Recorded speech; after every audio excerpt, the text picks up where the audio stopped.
So, what's up guys? Good morning. So early in the morning, magluluto tayo ng chicken afritada. So, anong kapag afritada? Chicken talaga yung sahog, no?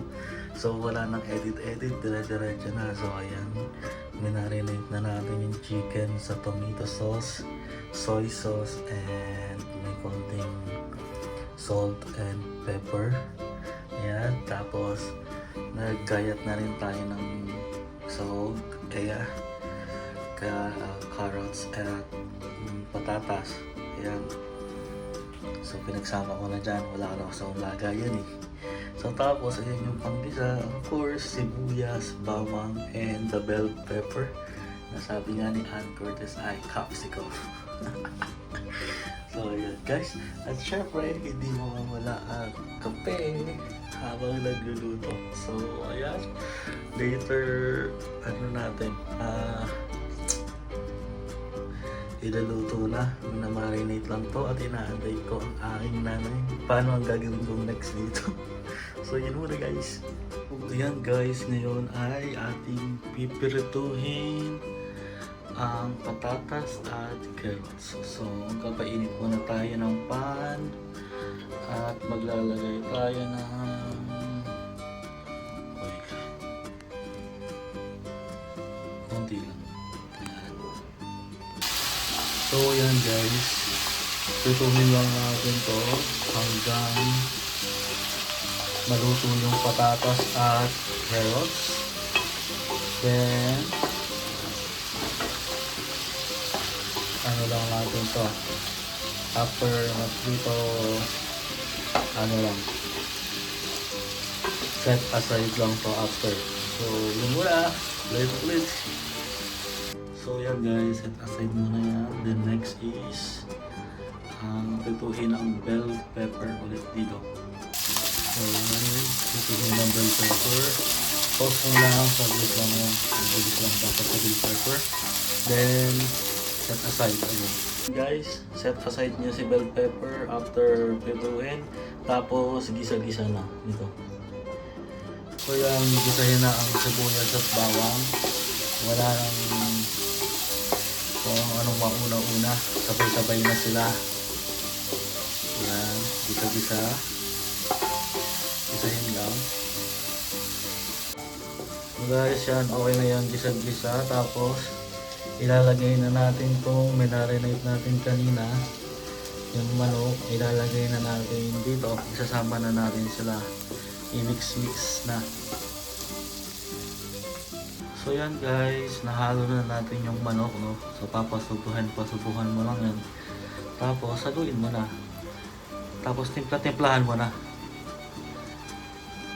So yan guys, no? Medyo mababaw kasi ito, so ililipat natin dito, wait lang. Yan, nalipat na natin siya.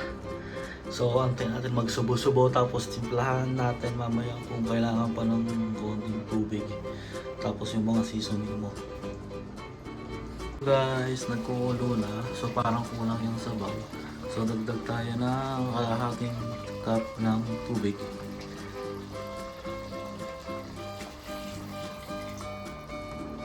Yan. Tapos, antay magsubo, magkulo-kulo, tapos timplahan mo na ulit. Guys, pakuluin mo lang yan. So titikman ko siya, medyo maasim, gagawa ng tomato sauce. So dagdag tayo ng isang kutsanong asukal. So ito na yung timplahan part. So asukal, tapos timplahan na rin natin ng pepper. Yan.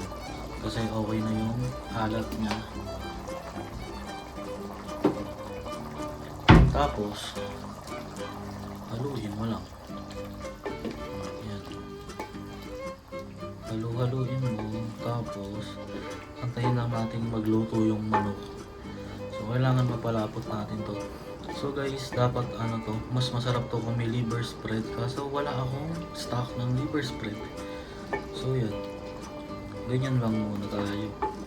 Pero lalapot to gawa ng tomato sauce tsaka pag kumulo. after ito, dapat na mapot to. Kaya mix lang natin kasi nagdagdag tayo ng asukal at ng pepper. So,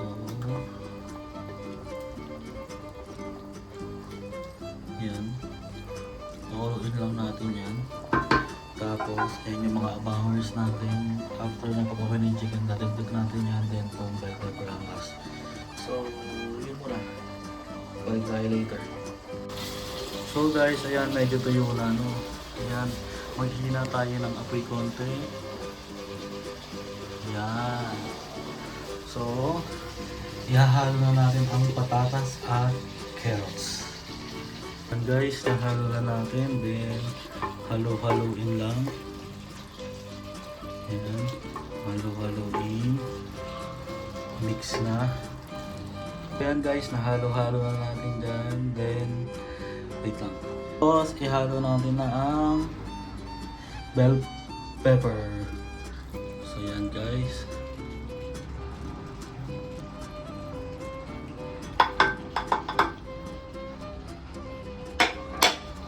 Then, halo-haloin na natin ulit. Then, ayun na. Konting halo, then ready to go na. So, ayan guys. Tapos na. Luto na yan, no? Ayan. So, pwede na natin kainin. So, yun muna guys. Bye!